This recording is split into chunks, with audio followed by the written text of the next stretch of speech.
Good evening. Welcome to the Vigil for Freedom and Racial Justice Community Conversation Series.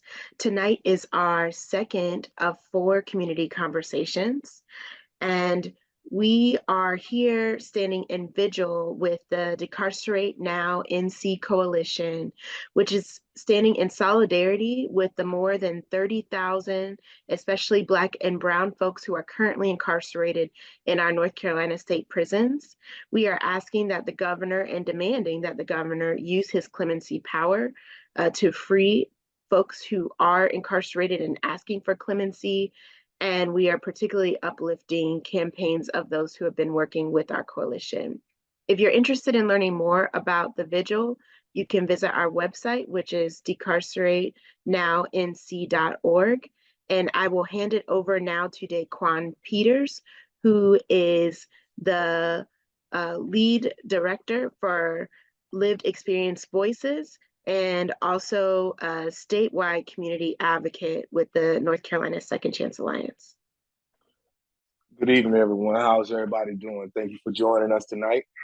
As Keisha just said, my name is Daquan Peters. I'm the founder and director of LexV, which stands for Lived Experience Voices.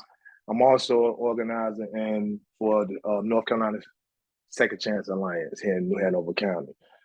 Tonight, we'll be having a community conversation on North Carolina's sentencing disparities and its harmful impact.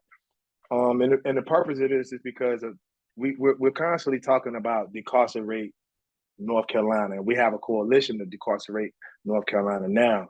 And it's impossible for us to even consider talking about decarcerate when we have to start with the origin and way someone gets incarcerated, and they must be imposed with a term of imprisonment, which is a sentence. So, and what we're here tonight to show us and highlight is the disparities within North Carolina sentencing, and again, the harmful impact that it causes on communities, and in particular communities of color and low-income people, poor Black and Brown individuals.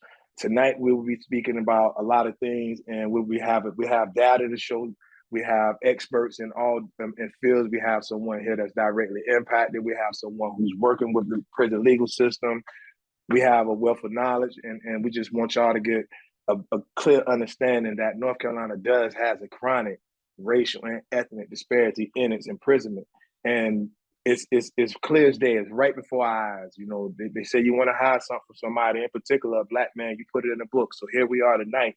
We're going to paint a picture. We're going to show you clear data. We're going to show you facts. We're not going to be speaking from emotion to a certain degree, because a lot of us are directly impacted. Me, myself, I'm directly impacted. I've been in and out the system for over 30 years.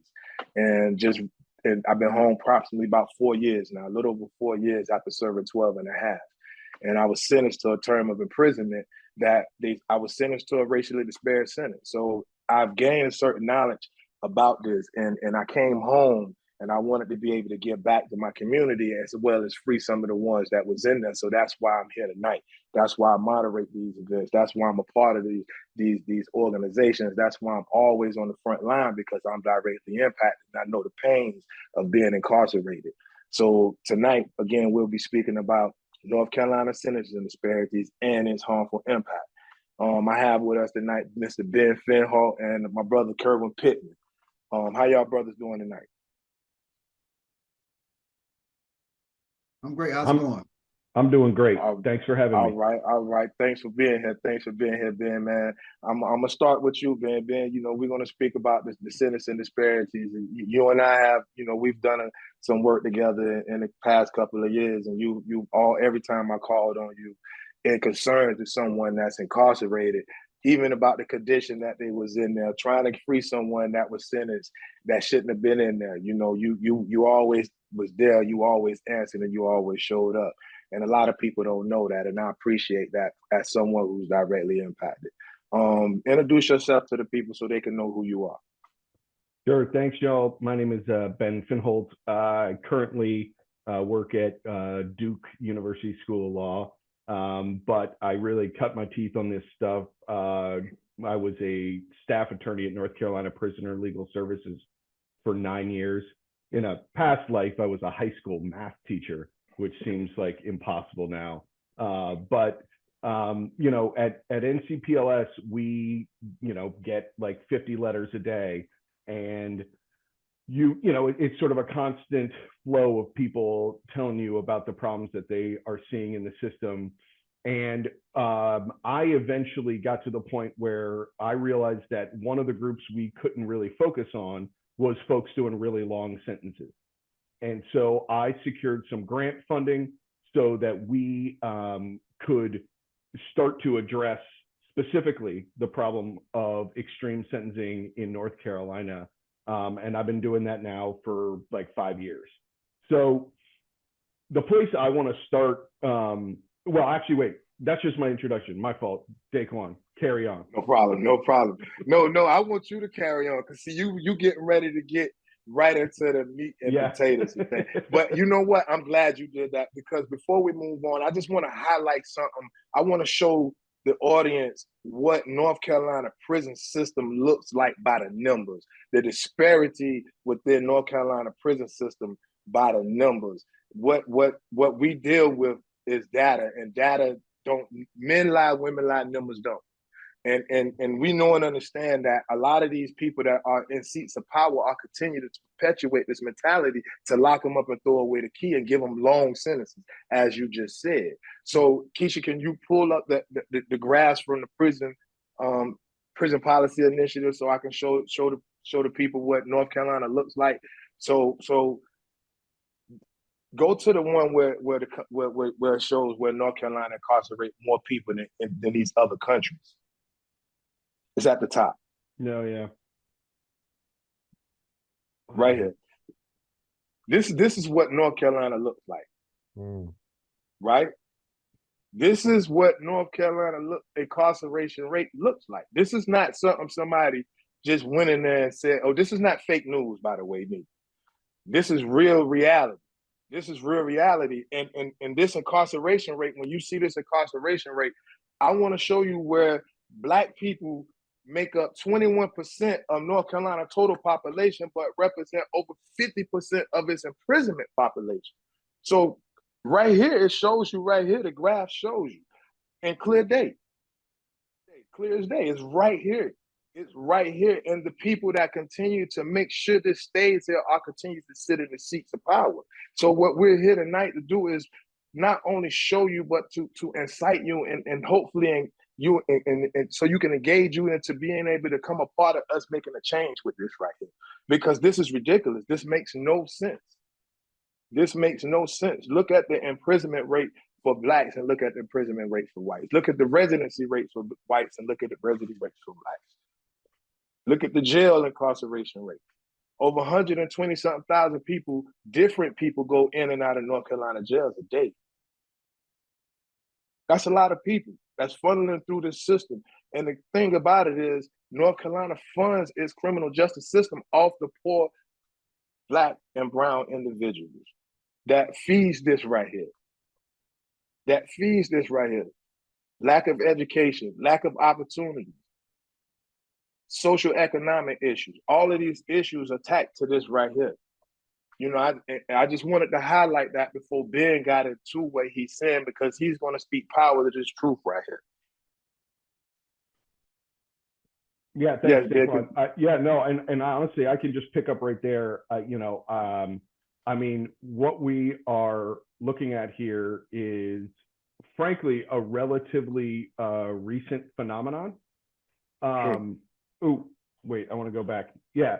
So, in 1984, there just weren't that many people doing life in the United States. And now there are a lot of people, and this number has continued to grow. There may have been dips during COVID, but we're well on our way to working our way back up.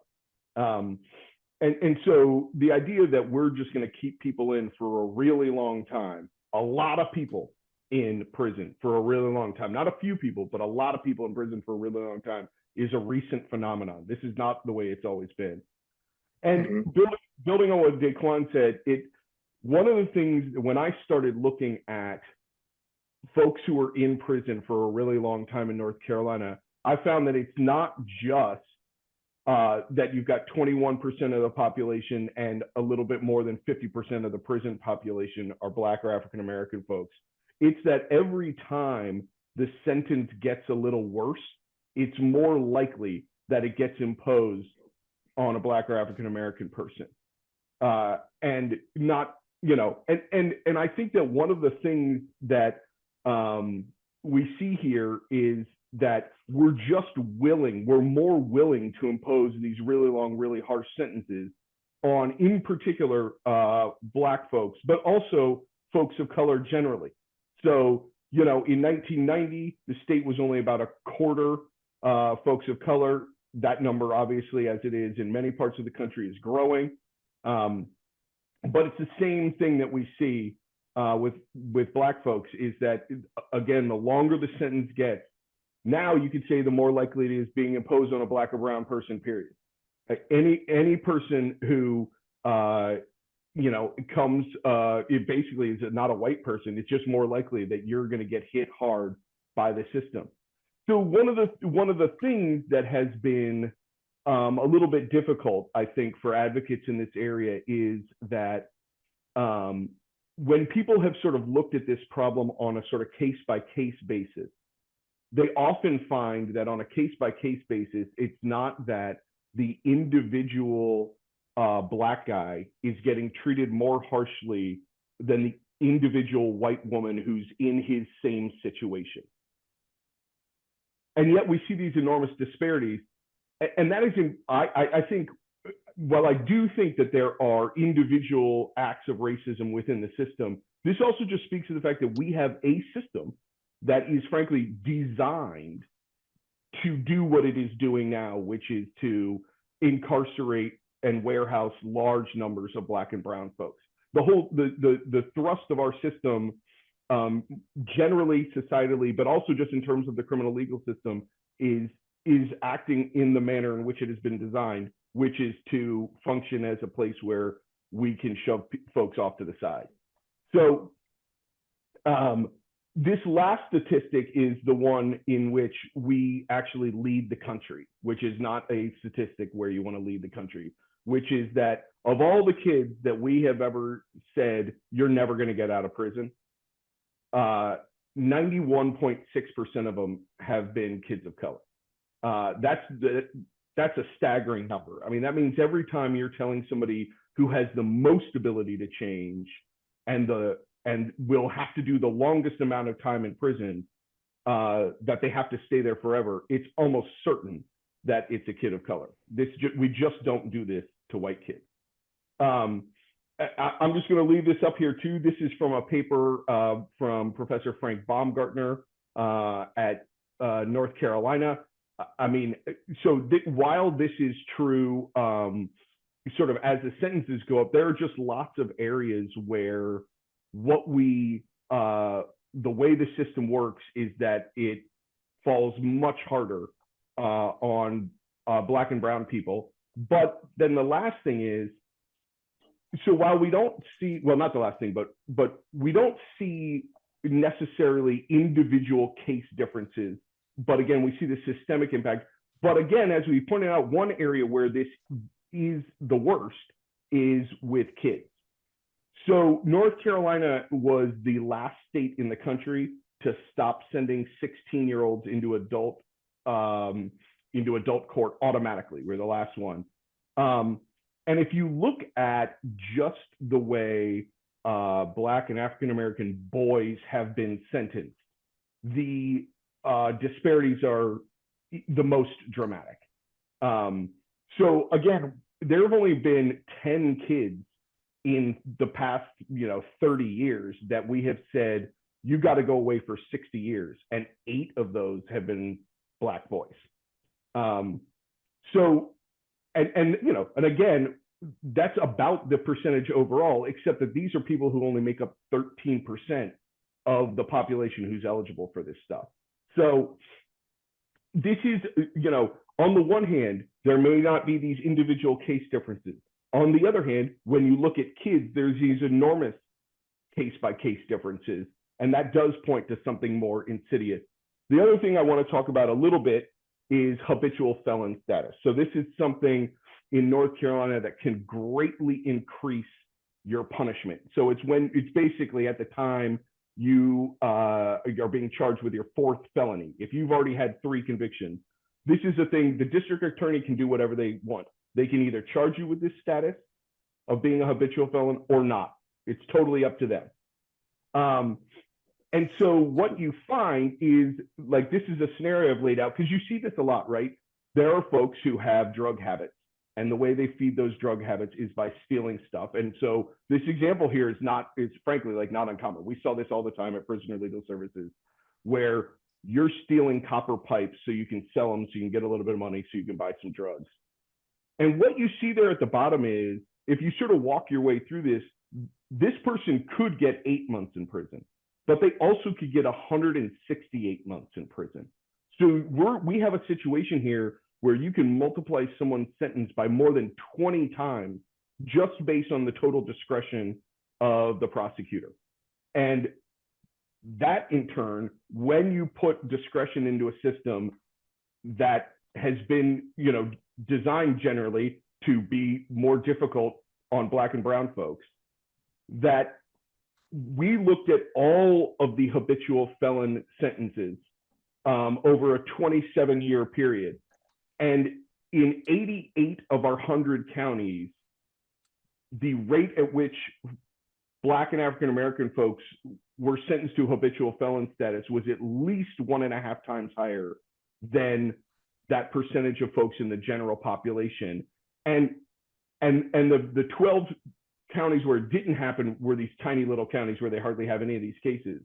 And so almost every time someone is getting a habitual felon status, it's happening in a place where there are these huge racial disparities in the way that we use this really harsh sentence. So this is a sentence that can multiply your time in prison by 20, and it is being administered in a way that is almost exclusively landing, again, on Black and African American folks.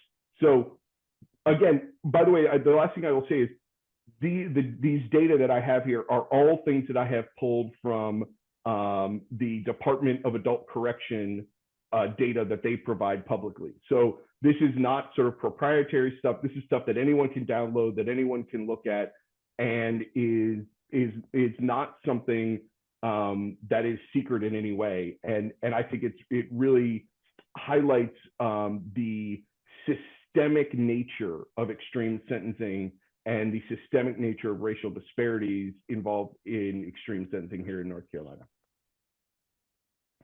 Thank you for that, man. Thank you very much. That was a lot of information, and it just makes me think that what they're using time as a weapon. Yeah, simple as that. You're using time as a weapon. You using time as a weapon, and you criminalizing everything in the process.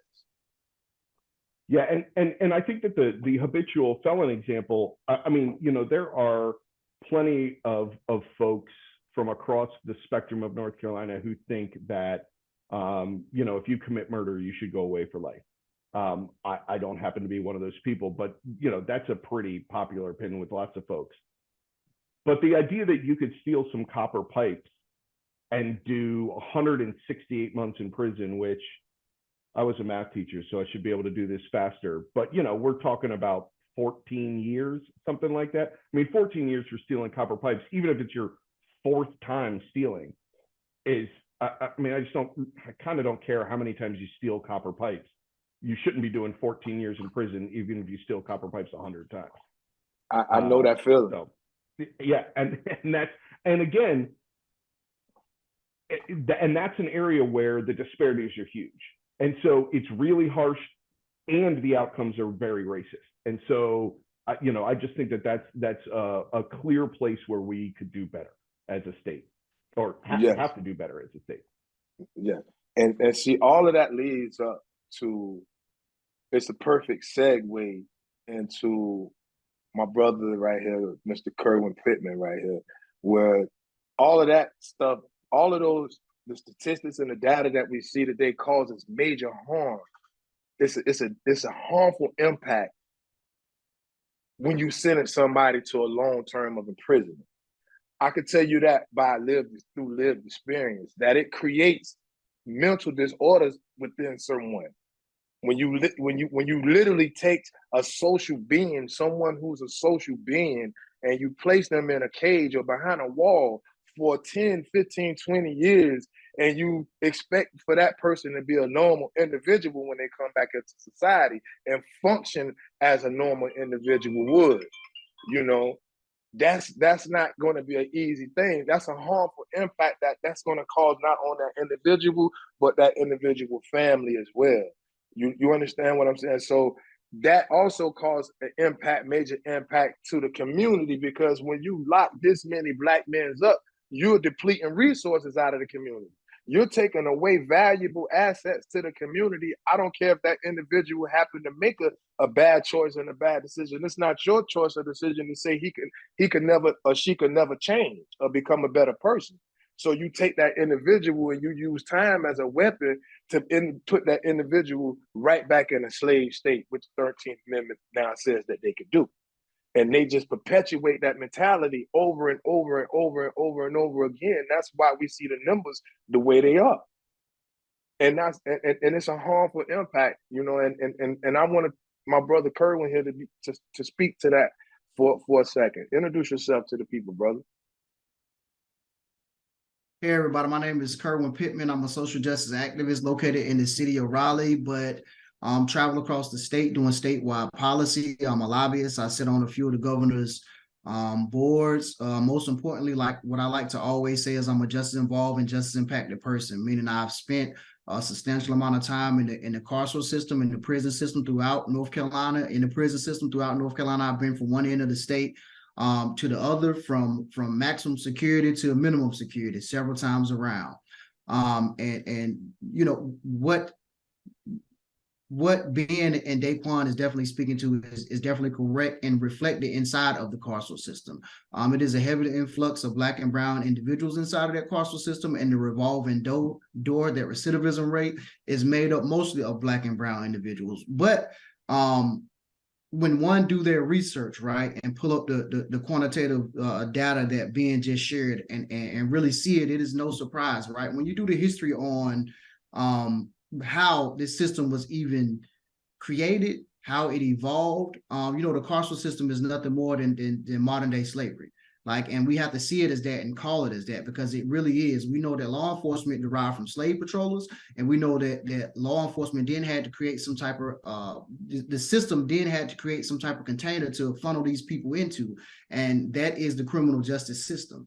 So we see disparities all the time, which continue to funnel the heavy influx of Black and brown people. Perfect example I'll give you. Recently, there was a stabbing in Raleigh, North Carolina. To which one individual was killed. Two teens, a 14-year-old teen killed a 15-year-old teen. It took the district attorney less than 24 hours to decide to try this 14-year-old individual as an adult, right? But juxtaposed, less than a year before, we had a mass shooting here in Raleigh, which was done by a white individual, to which this white individual shot 7 people and killed 5 of those 7 people. Right. It took her almost a year to decide what she would do. Would she keep this individual in juvenile court or expedite this individual to adult court? And so it is small components baked inside this criminal justice system, from the pretty much the slave patrollers, the police in these modern day time, catching these individuals and trumping them up on bogus charges for the most, sending them inside that system to where the magistrate setting a bond that's too high for an individual, to majority of Black and brown people to even get out, to the district attorney overcharging, but definitely asking for over sentencing, and a judge granting the over sentencing of these individuals inside this carceral system. So it is many key players that is baked inside the criminal justice system that continue to exacerbate this problem of funding these Black and brown people inside of this system. And I definitely want to be clear about something, right, y'all? When people speak on criminal justice reform, you can't reform a system that's not broken. This system it's not broken. It's working exactly as it was designed to work. So you can't reform something that was created to work how it's working, because it's working exactly how it was supposed to work. So what we have to do is really create a system outside of this carceral state and mindset of enslavement, y'all. And so it is going to take individuals like ourselves, individuals on these calls, to really start putting these components in place. And one thing I learned from being on the Task Force for Racial Equity and Criminal Justice, right, that the governor created after George Floyd, is that these different components wasn't built over 1 year, 2 years, 10 years, 15 years. It was built over time. And so we're going to have to instill in the next generation to continue to tear down this system and continue to build a new system that is one that is more loving. Let me say that is one that is more rehabilitative in nature, one that is less racist, that's not racist at all. But that's all I got to say for right now, according to that. Y'all seen the stats, y'all seen the data. As the brother said, the numbers are not gonna lie. And just to highlight that even further, to add more data to what he just said, him and Ben, about this system is set by design. Could you go to the Sentencing Project report, Keisha, where it's showing you 1 in 5 or 1 in 5.5 African American males in their lifetime will be entangled in the criminal legal system at some point in their lifetime. Like, if that's not telling you we got a system in place set by design, how you come up with this number? How you come up with this if you don't have something that's already in place for this individual?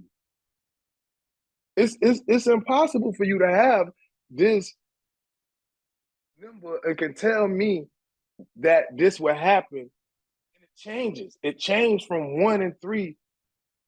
It says from 2000 born, for those born in 2001, to now 1 in 5. A lot of that has to do with the prison pipeline, because they put age limits on these stats as well. These young kids, these young brothers and sisters that's being suspended from school, the school to prison pipeline is also fueling and feeding this data that they coming up saying that 1 in 5 of our young Black brothers will be in their lifetime will be entangled in the carceral system. That's got to be by design. It's no other way. And it comes from people that sits in the General Assembly. As you said, Kerwin, you and I both know we done been up there in them offices, man.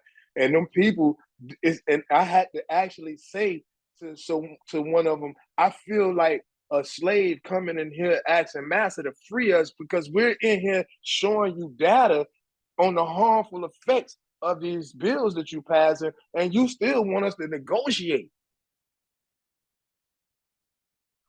Give this, take that. You talking about a human life. We ain't talking about no 3/5 of a human no more. And as you say, this is what we have to start seeing this as them trying to continue to perpetuate that slave, that white superiority and that Black inferiority mentality. And this is where we at still today, going into 2024. Ben, you want to say something else, man? Okay. I thought maybe you wanted to speak to something. Keisha, you want to get this time to those that have questions in the audience? Sure, sounds good. And I see we have a hand raise.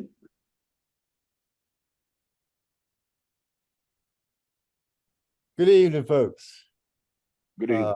My name is Greg Weeks. I'm a retired Superior Court judge. I was the judge who presided over the North Carolina Racial Justice Act cases. I served on the board of directors of the Sentencing Project in Washington, D.C. for 8 years. I've been involved since leaving the bench with a number of other projects. There's an organization here in North Carolina called North Carolina CRED, or NC Commission on Racial and Ethnic Disparities in the Criminal Justice System. I'm the chairman of that board. We are very much interested in the subject matter that you're talking about. But the comments that were made earlier are right on track. None of this is accidental. All of it is intended. At the end of slavery, you may be familiar with the book Slavery by Another Name. Yes, yes, sir. Yes, sir. That's where we are today. The criminal justice system has been utilized in a number of ways to accomplish a number of goals by the folks who are bound and determined to maintain power and control in this country. Specifically, what I'm referring to are white males with power and money. That's the reality of where we are and why we are where we are. So I applaud what it is that you're trying to do. Have any of you, are you familiar with racial equity training? Yes, sir. Have any of you taken the courses? I haven't, not yet. Okay, the ultimate objective is to give you a historical background and perspective. The initial program is called groundwater. And groundwater is a metaphor. And in that metaphor, you have a pond and fish in that pond die in increasing numbers. Folks on the outside would look at that scenario and say something's wrong with that pond, something's wrong with those fish. The pond represents communities of color, and the fish obviously represent the occupants of those communities. The reality is, it's not the pond, it's not the fish, it's the unseen underground waters that represent systems, structures, and institutions that create policies to maintain the status quo. Here we are in 2023, and we're still dealing with the same issues our ancestors dealt with during slavery and post-slavery. There's a book that I just recommended to a friend of mine. It's called Slavery by Another Name. Are y'all familiar with that? That's what our system is really all about. So I applaud what it is that you're doing. After going through the training here locally in Fayetteville, which is my hometown or my home area right now, we created an OAR, Organizing Against Racism. One of the first projects we undertook was to challenge our local system, the bail system, because under the law, there are only two conditions or two circumstances that's supposed to lead to a money bail. You know, a risk of harm to the community, further crime, or a flight risk. Systemically, the way the system works is most people, the first judicial official they encounter is a magistrate, and they put money bonds on everybody in violation of the Constitution, in violation of federal and state law. Then it goes to a district court level primarily prior to indictment, and those bonds are either maintained or increased. Our organization, you may be familiar with a lawsuit that was filed in Alamance County by the ACLU. Our organization, along with them, basically said, don't make us bring them down here. So we rewrote the local bail policy.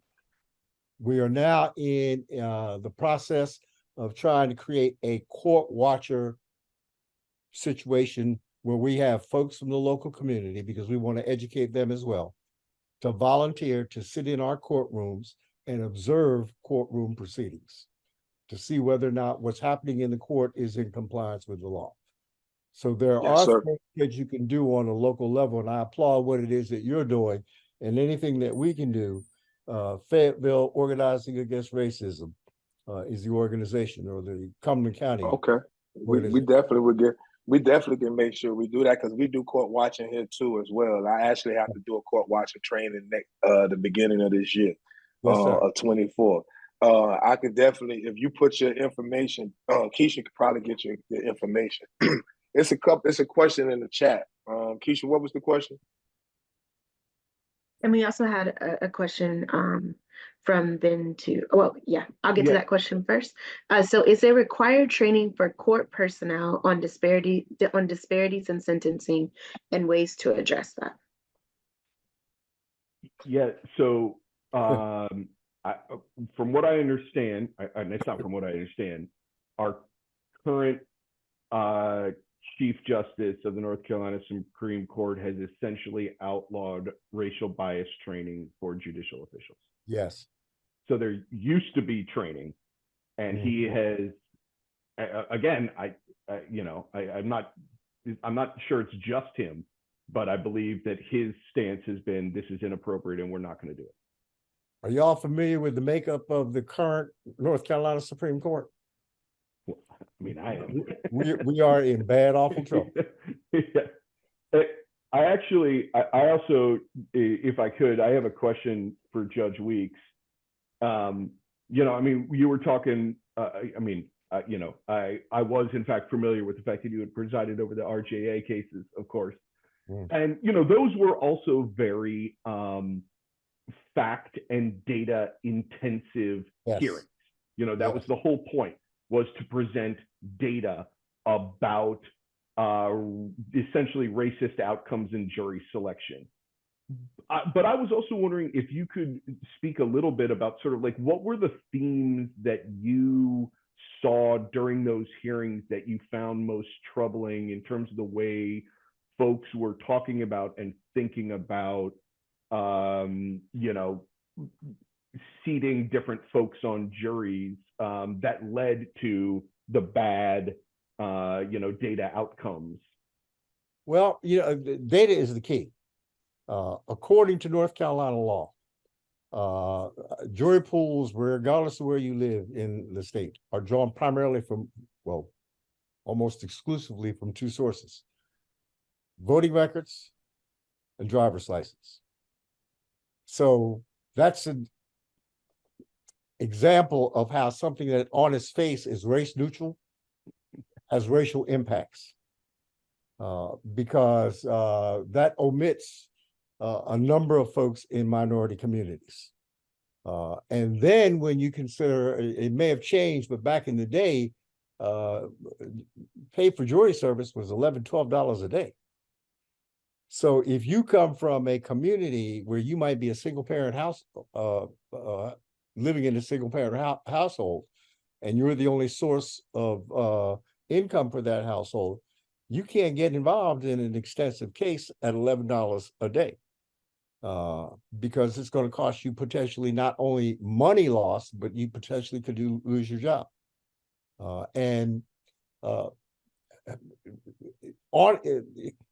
You have to look beyond what might appear on the surface to see the real decisions and regulations that impact in a racially intended, and I'm using that word specifically, way, to understand how before I was a judge, I was a public defender. I represented capital defendants here in Fayetteville, North Carolina. One of the first things I learned was that when you talk about race and the legal system in our country, there's the way things are supposed to be, and then there's the way things really are. And the reality of how our system ends up working is, frankly, I'm a history buff.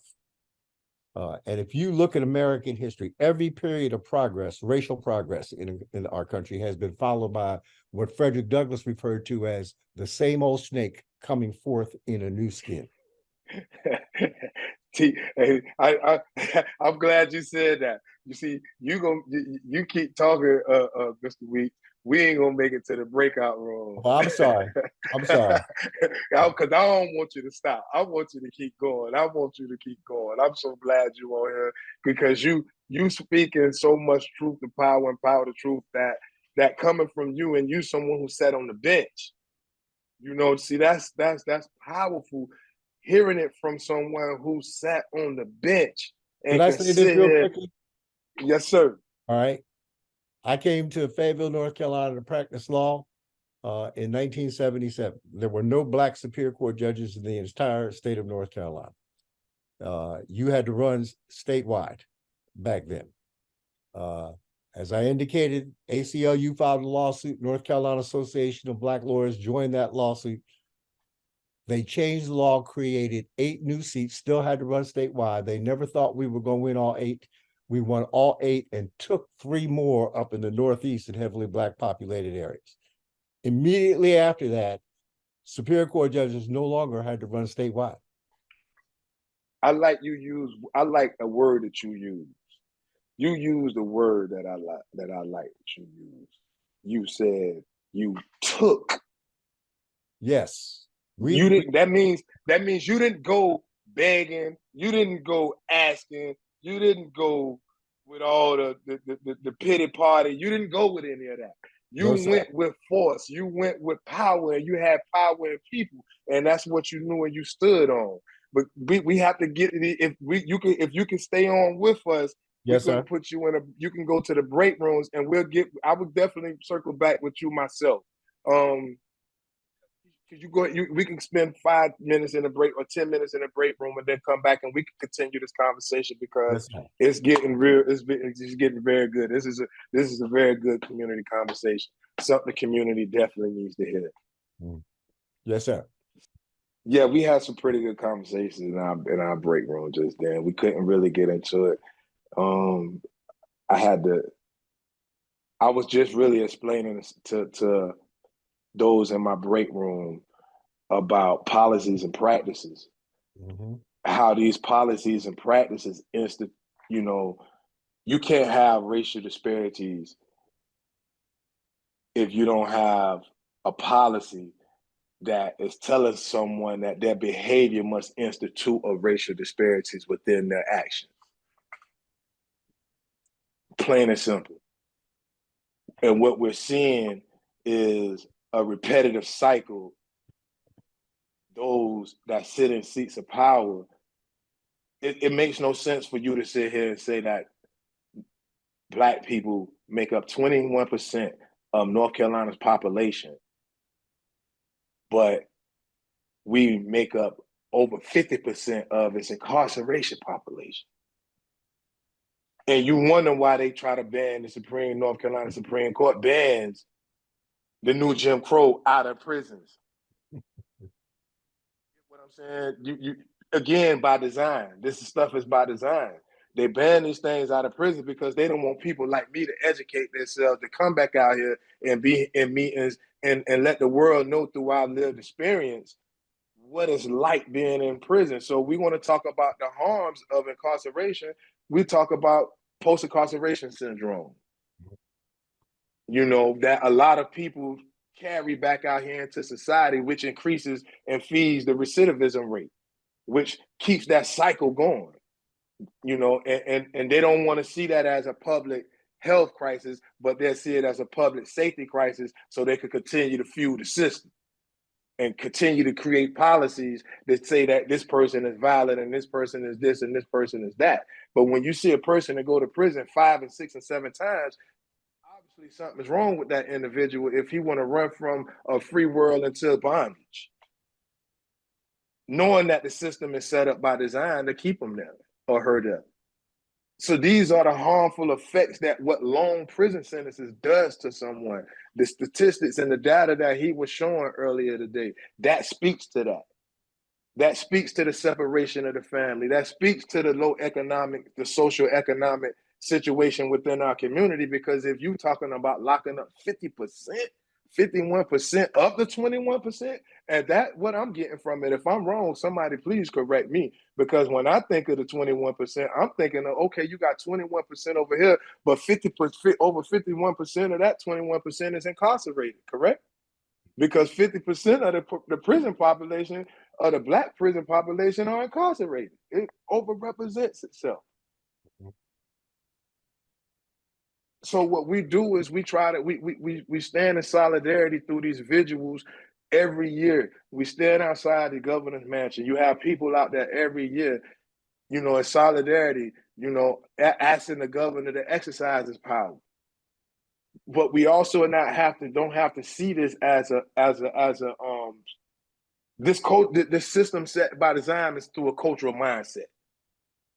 So what we have to do, what I'm asking people to do today, based off of the information that you got, is to start indicting those mindsets that you see that people sit in them seats of power today, because everybody sit in them seats of power got the same thing in common, and they share that title, which is called elected official. And what we have to do is take this information and we have to go and make it relevant to the younger community. For the young community to come in and we build our own great leaders so they can get in and change these statistics and this data, but that's going to be a fight. And that takes standing in solidarity. And that's what we see when we see the vigil. That's what you see when you see the vigil for freedom and justice every year outside the governor's mansion. That's what you see when you see brothers and sisters going into the General Assembly, asking these people and demanding these people. And again, I stand with this brother Weeks when he said they took that. Yeah, and Daquan, I wanted to get to something you said reminded me of the conversation we were having in our breakout room. And it actually goes a little bit to the question we got from MJ Parks, which was, are most sentences decided by juries or judges or DAs in the case of plea bargains? In every case, ultimately, it's the judge who decides what sentence to impose. The two sides can reach an agreement through a plea bargain, and something like, I mean, it's basically every case is a plea bargain in North Carolina. It's like 98% of the cases that go through court are decided by plea bargain. But even in those cases where the sides agree, the judge has to sign off. And Judge Weeks was talking a little bit about seeing Black folks and white folks get treated differently and having to basically call halt to court and take everybody back in chambers and say, why are we doing it this way? And that's what it takes. I mean, what you're talking about now and what Judge Weeks was talking about is you have to stand up and get kind of rowdy about it if you're going to make a difference, because if you don't get rowdy about it, we just end up perpetuating the same thing that leads us to where we are. Thank you for that, Ben. Thank you for that. So that was the short answer to MJ Parks is judges. Judges decide the sentences. Yeah, and they try to put all the power in what the man. I wish we had more time, because if I could talk about the conference of DAs, Ben, if we could talk about the conference of DAs, what they do Daquan, in the general. Daquan, we do not have time for a conference of DAs conversation. No, Daquan, we will never have a webinar where there's enough time to talk about that. So yes, and what they do is it's ridiculous. And again, by design, because if they can have that much power, it's ridiculous. And again, I want to thank everybody, because it's 7:30 and we have to be respectful of everybody's time. I appreciate everybody for joining us tonight. Thank you, Ben. Thank you, Kerwin. Thank you, Brother Gregory Weeks. Yes. Thank you for everybody that joined us. Spread the word, share this. It'll be on YouTube. Go back and listen to it. Go back, look at the data. Just think about where we at. Think about the state of North Carolina. And I like to say North Carolina is morally bankrupt.